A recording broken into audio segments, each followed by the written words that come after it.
بسم اللہ الرحمن الرحیم۔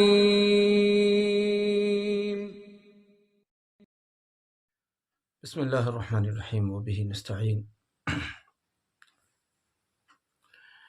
نسیم صبح کا پیغام لے کر حاضر خدمت ہیں۔ آج ایک بالکل الگ نوعیت کی ایک بات کرنا چاہتے ہیں۔ کئی بار ہم اپنی حوائج کو لے کر، اپنی حاجات کو لے کر بہت زیادہ الجھے ہوئے ہوتے ہیں، اور ہمیں اس کا غلبہ رہتا ہے کہ میری یہ حاجت ہر صورت مننی ہی چاہیے، میرے کام ہر صورت بن ہی جانا چاہیے۔ اس کے لیے ہم سالوں سال وظیفوں میں گزار دیتے ہیں، اور بس ہر صورت میں یوں جمے رہتے ہیں، اڑے رہتے ہیں کہ نہیں جی میرا یہ کام تو ہونا ہی چاہیے، بس میرا تو یہ کام ہونا ہی چاہیے۔ لیکن مشیت خداوندی کچھ اور ہوتی ہے۔ بعض اوقات اللہ رب العزت اس سے بہتر کوئی چیز آپ کے لیے مقدر کیے ہوئے ہوتا ہے، اور ہم کسی چیز پر اڑ جاتے ہیں کہ نہیں جی مجھے تو یہی چاہیے یا مجھے تو وہی چاہیے۔ آج میرے سامنے ہے ایک بڑا خوبصورت ایک واقعہ جو 5 اللہ والوں کا ہے، اور بڑا ہی ایک طرح سے کہیے کہ بہت ہی نصیحت آموز ہے۔ ایک بزرگ ہیں میاں میر سرکار رحمۃ اللہ علیہ۔ یہ کسی سفر میں تھے۔ اب ان کا واسطہ ایسی ایک جماعت سے پڑا جو قلندروں کی جماعت تھی، 4 افراد پر مشتمل قلندروں کی جماعت، اور یہ سمجھیے کہ رضا برقضا کے سلسلے میں وہ بالکل انتہا کو پہنچے ہوئے حضرات تھے۔ اب ان بزرگ کا جب ان کے پاس سے جب ان کا گزر ہوا تو انہوں نے دیکھا بھئی یہ بڑے اللہ والے لوگ نظر آ رہے ہیں، اور بالکل چپ بیٹھے ہوئے ہیں چاروں کے چاروں۔ تو یہ بھی ان میں بیٹھ گئے، گویا 4 وہ پہلے سے تھے، اب یہ 5ویں ہو گئے۔ کس کا کیا مقام ہے اس سے کوئی بحث نہیں ہے۔ تو اب وہ چاروں کے چاروں خاموش بیٹھے ہوئے ہیں، یہ بھی ان کے درمیان میں خاموش بیٹھ گئے۔ اب ان 4 میں سے ایک آدمی اٹھے اور کچھ پتے کسی درخت کے توڑ کر لائے، ان کو ابالا، ان سب لوگوں نے اس کا پانی پیا یا ان پتوں کو کھایا۔ اور یہ جو صاحب جو 5ویں شریک ہوئے تھے میاں میر صاحب رحمۃ اللہ علیہ، تو ان کو بھی کھلایا گیا وہی کھانا جو انہوں نے اپنے لیے کھایا۔ اگلے روز دوسرے صاحب اٹھے، وہ اسی طرح سے پتے لے کر آئے، انہوں نے پتوں کو بالا، پتوں کو کھایا، پانی پیا وغیرہ جو بھی۔ تیسرے روز تیسرے، چوتھے روز چوتھے۔ ان صاحب میاں میر صاحب کا وہاں ایسا دل لگا، ان اللہ والوں کے پاس ایسا ان کو کشش رہی کہ یہ وہاں سے روانہ نہیں ہوئے، اپنے سفر کو وہیں روک کر رکھا اور انہی کے درمیان میں رہے۔ اور وہ چاروں حضرات جو تھے وہ وہیں بیٹھے رہتے تھے، بس ایک آدمی اٹھ کر جاتا تھا اور پتے ابالنے کی غرض سے وہ پتے لانا، ابالنا، پھر وہ سب کو پیش کرنا اور سب کا اس کو کھانا وغیرہ۔ تو اب 5واں دن تھا، کوئی بھی نہیں اٹھا، لیکن یہ پوری طرح سے خاموش رہنے والی جماعت تھی، بالکل نہیں بولتے تھے۔ تو انہوں نے کسی کو کہا بھی نہیں کہ آپ جاؤ یا آج آپ کی باری، کچھ نہیں۔ جناب میاں میر صاحب رحمۃ اللہ علیہ انہوں نے سمجھا کہ ایک ایک کر کے یہ چاروں جا چکے ہیں، آج کوئی نہیں جا رہا، اس کا مطلب شاید آج میرا نمبر ہے۔ اب یہ اٹھے، یہ بھی 5ویں روز یہ پتے وتے توڑ کر لائے، اور انہوں نے ان پتوں کو ابالا، اور ابال کر ان پتوں کو پھر اسی طرح سے جیسے 4 روز سے وہ کھانا چل رہا تھا پتوں کا، 5ویں روز اسی طرح سے پیش کیا۔ کل ملا کر 5 روز ہو گئے وہاں اسی طرح سے اس قلندروں کی جماعت کو پتے چباتے چباتے۔ اب اللہ رب العزت کی قدرت، بارش ہوئی بہت زیادہ۔ اب یہ چونکہ نشیب کی جگہ پر تھے، جیسے آپ نے دیکھا ہو 2 پہاڑ ہیں اور 2 پہاڑ درمیان میں اس طرح سے جہاں مل رہے ہوتے ہیں نیچے، تو وہ تو سارا پانی جو پہاڑوں کا ہوتا ہے اس سارے پانی کو یہاں جمع ہو ہی جانا ہے، تو یہاں تو جو پہاڑوں پر بارش ہو رہی ہے وہ پانی بھی نیچے آنا ہے، اور جو یہاں پر بارش ہوئی ہے وہ پانی بھی یہاں جمع ہونا ہے، تو یہاں تو ایک دریائی کیفیت بن جاتی ہے۔ تو یہ حضرات پانی وہاں جمع ہوتا رہا اور یہ اس پانی کے اندر دھیرے دھیرے دھیرے دھیرے ڈوبنے لگے، تھوڑا ہوا، بڑھا بڑھا بڑھا بڑھا، بڑھتے بڑھتے اب وہ اتنا اوپر کو بڑھنے لگا کہ قریب تھا کہ یہ ڈوب جائے۔ ابھی میاں میر صاحب رحمۃ اللہ علیہ کے دل میں یہ بات آئی، خدا بندہ کیا ہم اسی طرح سے بیٹھے ہوئے ڈوب جائیں گے؟ اللہ کی قدرت ہوئی کہ وہ پانی، ان کی دعا جو دل میں آئی، ان کی دعا کی برکت سے وہ پانی ختم ہو گیا، اور یہ حضرات جو ڈوبنے لگے تھے، یہ حضرات ڈوبنے کے بجائے پانی سے باہر ہو گئے، یعنی پانی وہاں سے ختم ہو گیا۔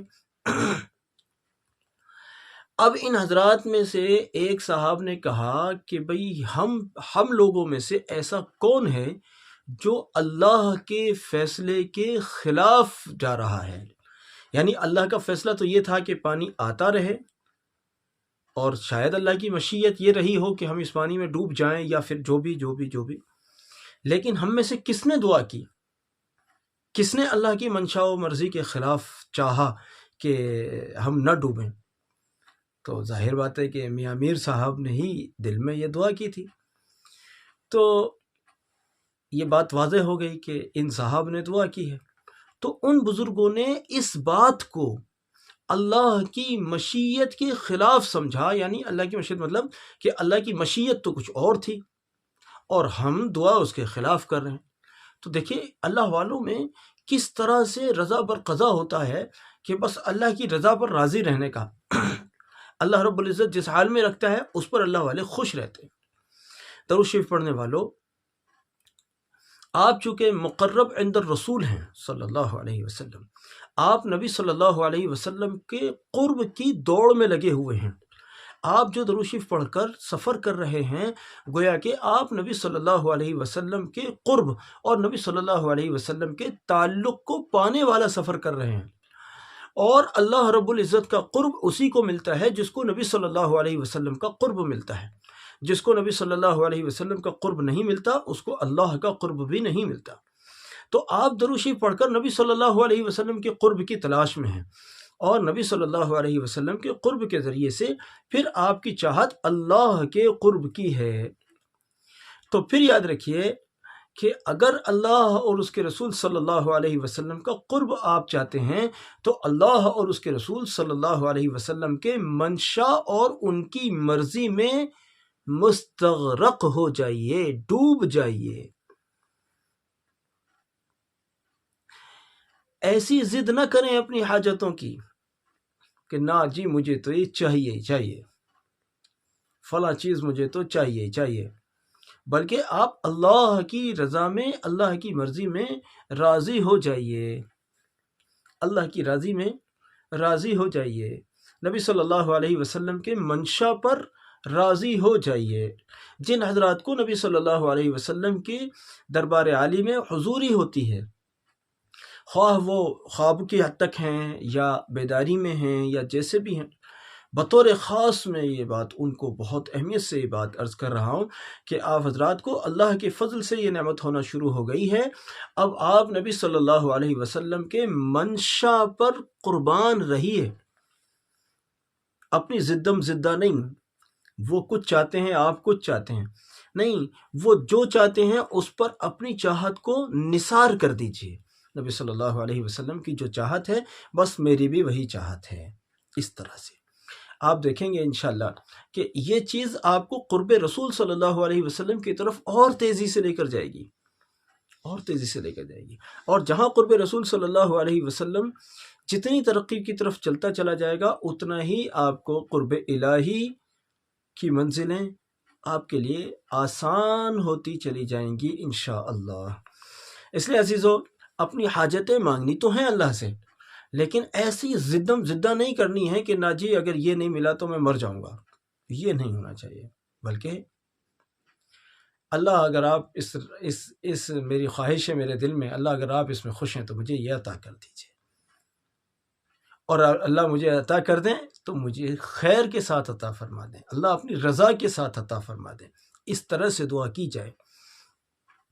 ایک چیز اور چلتے چلتے عرض کروں،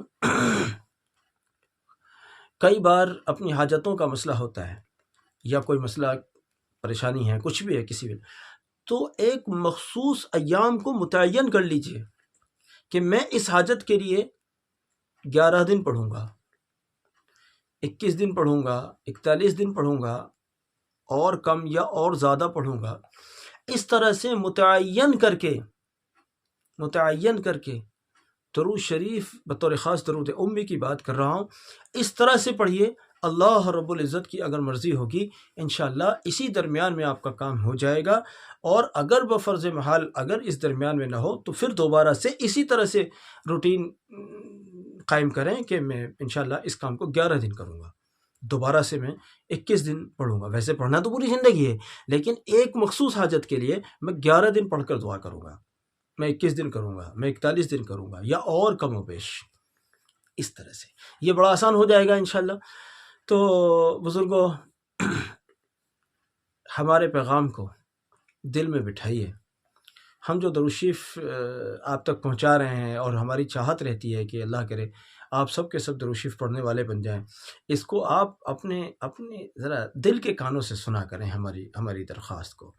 یقین جانیے درود شریف جنت کی کنجی ہے، درود شریف جنت کی کنجی ہے، کیونکہ درود شریف قرب رسول صلی اللہ علیہ وسلم کا ذریعہ ہے، اور قرب رسول صلی اللہ علیہ وسلم اللہ رب العزت کے قرب اور رضا کا ذریعہ ہے، اور جس کے پاس اللہ و رسول علیہ السلام کا قرب اور رضا ہوگا اسی کے لیے جنت کے دروازے کھلیں گے، اور جس کے پاس اللہ و رسول علیہ السلام کی رضا نہیں ہوگی، اللہ ہماری حفاظت رکھے، وہ کیسے جنت میں جائے گا؟ بھئی جس کو اللہ بھیجیں گے وہی تو جائے گا نا، اور جس کے لیے رسول صلی اللہ علیہ وسلم سفارش فرما دیں گے تو نبی صلی اللہ علیہ وسلم سے تو اللہ رب العزت کا وعدہ ہے۔ اس لیے عزیز دوستو، اللہ کو خوش کرنے پر لگو، اللہ کے رسول صلی اللہ علیہ وسلم کو خوش کرنے کے پیچھے لگو۔ اپنی خواہشات کا کیا ہے؟ لمبی خواہشات رکھنے والے قبروں میں سوئے ہوئے ہیں، جانے میرا اور آپ کا نمبر کس دن آ جائے۔ تو دنیاوی حاجتوں کو ذرا سمیٹ کر رکھو اگر زندگی سکون کی چاہتے ہو، اور آخرت کی حاجتوں کو ذرا پھیلا کے رکھو کہ ابھی میں درود شریف کم پڑھتا ہوں، اور زیادہ پڑھوں گا، میرا استغفار ذرا کم ہے اور زیادہ کروں گا، تلاوت میری کم ہے اور زیادہ کروں گا، میری نماز نفل ذرا کم ہے اور زیادہ مجھے کرنی ہے، میری دعائیں ہاتھ اٹھا کر جو کرتا ہوں وہ کم ہے، مجھے اور زیادہ کرنی ہے۔ اس طرح سے اپنے اعمال کو اور بڑھاؤ۔ اللہ رب العزت آپ کو بھی توفیق عطا فرمائے، مجھے بھی عطا فرمائے۔ درخواست کرتا ہوں جب آپ اپنے لیے اللہ رب العزت کے حضور ہاتھ اٹھایا کرو، مجھ فقیر کو بھی یاد رکھا کرو، مجھ فقیر کے لیے بھی اللہ رب العزت کے حضور میں درخواست کیا کرو، دعا کیا کرو، یہ آپ کا میرے اوپر احسان ہے۔ جزاکم اللہ۔ السلام علیکم ورحمۃ اللہ وبرکاتہ۔